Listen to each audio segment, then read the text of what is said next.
जय माँ इंद्राक्षी जय अम्बे। इंद्राक्षी धाम में दर्शकों आप सभी का हम हार्दिक स्वागत करते हैं।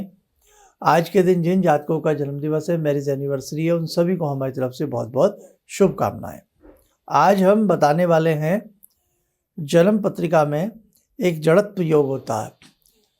अगर किसी बच्चे के, किसी छात्र के या आपके घर में किसी में भी ये जड़त्व योग होगा तो ये मानसिक दुर्बलता देगा, भ्रम की स्थिति में वो बालक रहेगा और कहीं ना कहीं डिप्रेशन का वो बच्चा शिकार हो सकता है। तो जड़त्व जो ये योग होता है कैसे बनता है इसको आपको बताएंगे और इसके लिए हम क्या कर सकते हैं। कई बार आप अपने बच्चों को समझा के थक जाते हैं, लेकिन वो मानने को तैयार नहीं। हमें भी लगने लगता है कि आप तो बुद्धू के बुद्धू रहोगे। कई बार बच्चा अचानक भय खाने लगता है, डरने लगता है। बहुत सारी ऐसी बातें हैं जो आज का ये अंक आपके लिए ज़रूरी हो सकता है। तो आइए पहले आज का हम पंचांग देखें। 24 जनवरी सन 2023, संवत 2079, दिन मंगलवार, माघ मास, शुक्ल पक्ष, तिथि आज तृतीया है, नक्षत्र शतभिषा, राहु काल 3 से 4:30, दिशा शूल उत्तर दिशा। माघ मास की आज तृतीया है शुक्ल पक्ष की, और आज तीसरा गुप्त नवरात्र भी है। माघ महीने में गुप्त नवरात्र आते हैं। माघ मास की शुक्ल पक्ष की प्रतिपदा से लेकर के नवमी पर्यंत नवरात्र रहते हैं। ठीक है, तो गुप्त नवरात्र भी चल रहे हैं और इन्हीं गुप्त नवरात्रों में बसंत पंचमी भी आती है, यानी कि गुप्त नवरात्र की पंचमी होती है, जो कि अभी 1-2 रोज में आने वाली है। ठीक है, जड़त्व योग क्या होता है पहले मैं आपको समझाने का प्रयास करूं। राहु और बुध जब इकट्ठे बैठे हैं तो ये जड़त्व योग हो जाता है। ये आप कुंडली देखें, इस कुंडली में पंचम भाव में राहु और बुध एक साथ बैठे हैं। अब पंचम भाव किसका होता है? पंचम भाव बुद्धि का होता है, विवेक का होता है, ज्ञान का होता है। पंचम भाव में ही ये जड़त्व योग आ जाए तो ये योग शुभ नहीं होता है। अगर ये किसी भी मेल फीमेल कोई भी जातक हो, मेल फीमेल को ज्योतिषीय भाषा में जातक कहा जाता है। कोई भी जातक हो, किसी भी उम्र का हो, तो ये कहीं ना कहीं मस्तिष्क पर जोर डालने वाला ग्रह है, कमजोर बनाने वाला ग्रह है। भय, अंदरूनी भय, आपको बेटा कुछ नहीं होगा, आप क्यों डर रहे हो, लेकिन अंदरूनी भय उस बालक के मन में व्याप्त रहेगा। डिप्रेशन तक ये योग ले जाने वाला होता है। बुद्धि कुछ हद तक अपना कार्य करना बंद कर देती है। बुद्धि विवेक कुछ हद तक कमजोर पड़ जाता है और बच्चे आप समझाओ, अरे बेटा देखो ऐसे कर लो, ये काम तो ऐसे हो जाएगा, लेकिन उस बच्चे को वो काम समझ में उस तरह से नहीं आता है। तो देखो, ये ज्योतिषीय सूत्र है, ये ज्योतिषीय योग है। ऐसा किसी भी कुंडली में हो सकता है और नहीं भी हो सकता है, दोनों बातें। लेकिन इस योग को जड़त्व योग कहते हैं। अब आप पूरी स्क्रीन के ऊपर एक चीज देखें, मैं आपको दिखाना चाहता हूं। देखिए आप, राहु और बुध पंचम में आ गए। ये 5वां घर है कुंडली का। बुद्धि विवेक के लिए कमजोर हैं।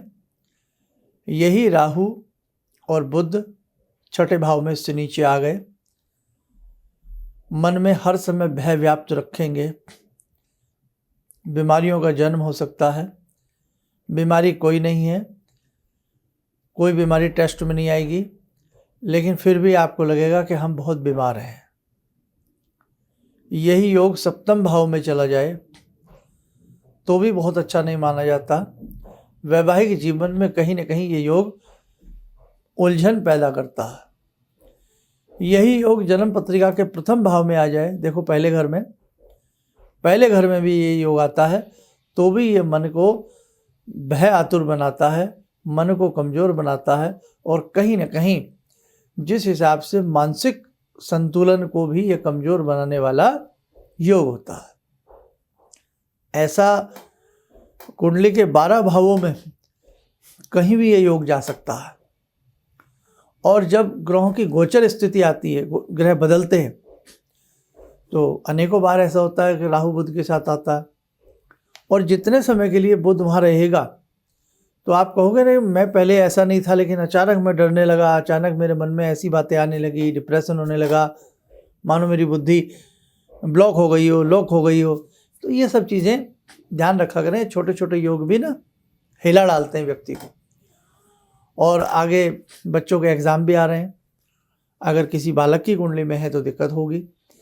और बसंत पंचमी का अंक बन करके बस रेडी टू मूव है, तो बसंत पंचमी के उपाय भी इस योग को नष्ट करेंगे। आपको मैं बता रहा हूँ, जड़त्व यानी कि बुद्धि जड़ जाती है, जैसे एक चीज़ एक जगह खड़ी हो जाती है, जड़ जाती है, इसलिए जड़त्व योग कहते हैं। वृक्षों की योनि होती है ना, इसको भी जड़ योनि कहा जाता है। एक जगह हजारों हजारों वर्ष तक खड़े रहते हैं तो वो जड़ योनि है। ऐसी बुद्धि एक जगह अड़ जाती है। कई बार ये योग व्यक्ति को अड़ियल भी बना देता है। ऐसे ही राहु शनि का योग है, नंदी योग बनाता है। बृहस्पति राहु का योग है, चांडाल योग बनाता है। राहु सूर्य का योग है, ग्रहण योग बनाता है। तो ध्यान रखें, ये कुंडली की छोटी छोटी बातें, छोटे छोटे योग जीवन के क्षेत्रों को हिला डालते हैं। इसीलिए वक्त रहते अपने बच्चों की कुंडली जरूर बनवानी चाहिए, वैदिक कुंडली बनवानी चाहिए। कुंडली नहीं है तो एक बार हाथ की रेखाएं दिखा करके हमें जीवन में क्या समाधान करना चाहिए वो कर लेना चाहिए। अब देखो मेरे साथ को, इसका उपाय एक तो आपको बसंत पंचमी के अंक में जो भी वे मंत्र हैं, भगवती शारदा की सेवा है, उससे आपका लाभ मिलेगा। दूसरी बात, किसी बच्चे के ये जड़त्व योग हो, उसे बचपन से ही सरस्वती के बीज मंत्र दे देना चाहिए। चाहे वो एक बार जपे, एनफ है, कोई बात नहीं। जप रहा है ना, आज एक बार जपेगा, मैं कहता हूँ साल बाद वो 10 बार जपेगा, 10 साल बाद वो 108 बार जपेगा। लेकिन धीरे धीरे माँ सरस्वती की कृपा उस पर बरसेगी और ये जड़त्व योग, बुद्धि को भ्रमित करने वाला योग, भगवती की कृपा से दूर हो जाएगा। दूसरी बात, हनुमान चालीसा उस जातक से पढ़वाइए 11 बार सविधि, उस बच्चे के नाम से या उसके नाम से या उसके हाथ से। अगर वो मेल है, फीमेल का हाथ नहीं लगवाना चाहिए हनुमान जी को। अगर मेल है तो आप हनुमान जी को चोला चढ़वाइए, बहुत अच्छा लाभ मिलेगा। शरद पूर्णिमा आती है, शरद पूर्णिमा के दिन चांद की रात में एक स्पेशल खीर बनाई जाती है। वो ऐसे जड़त्व योग वाले जातकों को 5 वर्ष नियमित खिलानी चाहिए। बसरे का बढ़िया मोती ऐसे बच्चों को धारण कराना चाहिए। ऐसे बच्चों को तांबा धातु धारण करानी चाहिए, चांदी धारण करानी चाहिए। और अति उत्तम नमक चमक विधि से हर वर्ष 5 बार लगातार 5 वर्ष तक रुद्राभिषेक कराना चाहिए। लिख सकते हैं आप ये बातें, आराम से वीडियो सुन लेना, बाद में भी लिख सकते हो। आपके स्वयं के हैं तो भी रुद्राभिषेक 5 वर्ष तक हर वर्ष 5 बार कराइए। दूसरी बात, सरस्वती के विशिष्ट मंत्रों से जुड़िए। श्रीम ह्रीम सरस्वती स्वाहा, वद वद वाग वांदनी स्वाहा, ओम एम वान्य स्वाहा, ओम ह्रीम भारती इम नमः। नाना भांति के सरस्वती भगवती के मंत्र हैं, उन्हें आप पढ़ेंगे। इनमें से कोई भी एक मंत्र, ओम एम सरस्वती नमः, ओम ह्रीम वान्य स्वाहा या ओम एम वान्य स्वाहा, आप किसी भी मंत्र की एक माला, स्फटिक की माला से या रुद्राक्ष की माला से जपना शुरू करें, आपका ये जड़त्व योग जीवन भर के लिए समाप्त हो जाएगा। दैनिक पूजन में एक माला रोज करें, कम से कम 5-6 साल कर लीजिए, आपको अनुभव हो जाएगा। ये जितने भी कुयोग हमारी कुंडली में बनते हैं, ये हमारे प्रारब्ध का फल है। भाई इस जन्म में तो वो बच्चा पैदा हुआ, उसने ऐसा कुछ किया नहीं, प्रारब्ध का फल है। प्रारब्ध में मैं कुछ ऐसा करके आया है कि इस जन्म में उसके साथ इस प्रकार से ग्रह उत्पन्न हुए। जो आज मैंने उपाय बताए हैं अच्छे से लिख लीजिए, नोट डाउन कर लीजिए, लाभ अवश्य मिलेगा। और बसंत पंचमी 26 जनवरी की इस बार बसंत पंचमी है, वो आपको पूरी वीडियो देखने को मिलेगी। उसमें जो सरस्वती की साधना आराधना बसंत पंचमी के दिन हम बता रहे हैं ऐसे करना, ऐसे व्यक्तियों के लिए तो सोने पे सुहागा है जिनकी कुंडली में जड़त्व योग है। और ज्ञान प्राप्ति के लिए, विद्या प्राप्ति के लिए, भगवती की कृपा प्राप्ति के लिए आप सरस्वती वंदना, सरस्वती पूजन, सरस्वती भगवती का ध्यान करते हुए बसंत पंचमी के दिन जरूर करना, वो भी आपके बहुत काम आएगा। आइए समय हो चला आज की ध्यान साधना का। जैसा कि दिन भी आज मंगलवार है, जुड़ते हैं बाबा हनुमान जी से। ओम अतुलित बलधामं हेमशैलावदेयं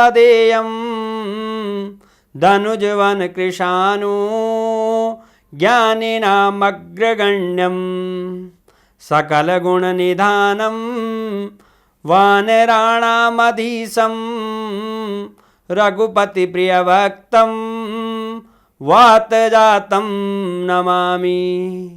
मनोजवं मारुततुल्यवेगं जितेन्द्रियं बुद्धिमतां वरिष्ठं वातात्मजं वानरयूथमुख्यं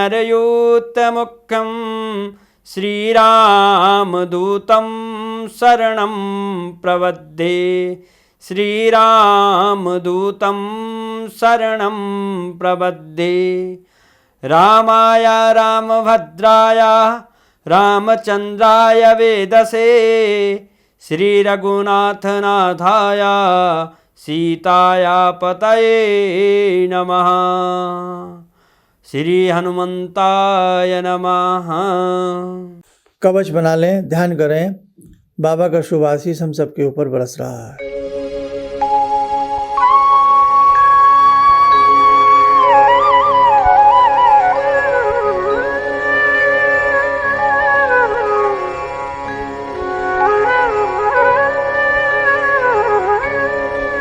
ओम बोलते हुए नेत्र खोलें, सामान्य हो जाए।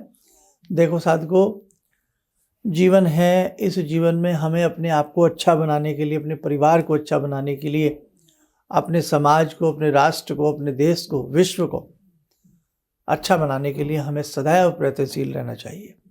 इसलिए हमारे ऋषियों के जो बताए हुए छोटे छोटे उपाय हैं, अमोघ उपाय हैं, इनसे लाभ आप सबको उठाना चाहिए। आप स्वस्थ रहें, सुखी रहें। इन्हीं शुभकामनाओं के साथ हम अपनी वाणी को विराम देते हैं। जय जय अम्बे। प्रणाम गुरुजी। मैं 3 महीनों से आपका प्रोग्राम देख रही हूँ। तो पहले मेरा मन बहुत घबराता था, टीवी पर कोई ज्योतिष मंत्र लगा के या कुछ भी लगा के देखने लगती थी कि कोई ऐसा मंत्र मिले जिससे मेरा मन का घबराहट दूर हो, डर दूर हो। हमेशा मैं घर के परिवार के लोगों से डरी हुई रहती थी।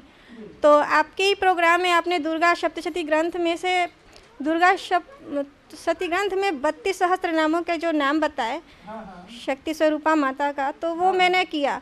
उसको करने के बाद मुझे अपने अंदर कुछ घबराहट कम महसूस हुई और कुछ एनर्जी टाइप का महसूस हुई। तो तब से मुझे बहुत हिम्मत मिलती है उससे, और खुशी बहुत महसूस हुई, और मैं अब किसी को भी अच्छे से जवाब भी दे पाती हूँ। किसी भी समस्या के समाधान के लिए मिले प्रसिद्ध हस्तरेखा एवं वास्तु विशेषज्ञ प्रोफेसर धर्मेंद्र शर्मा जी से। नोट: शिविर में भाग लेने हेतु एवं व्यक्तिगत रूप से मिलने के लिए कॉल करने का समय सुबह 10 बजे से शाम 6 बजे तक। हमारे विभिन्न ज्ञानवर्धक कार्यक्रम देखने के लिए आप हमें अभी सब्सक्राइब करें, बेल आइकन को प्रेस करें ताकि आप देख सकें हमारा कार्यक्रम सबसे पहले। और अधिक जानकारी के लिए फेसबुक पेज को लाइक करना न भूलें।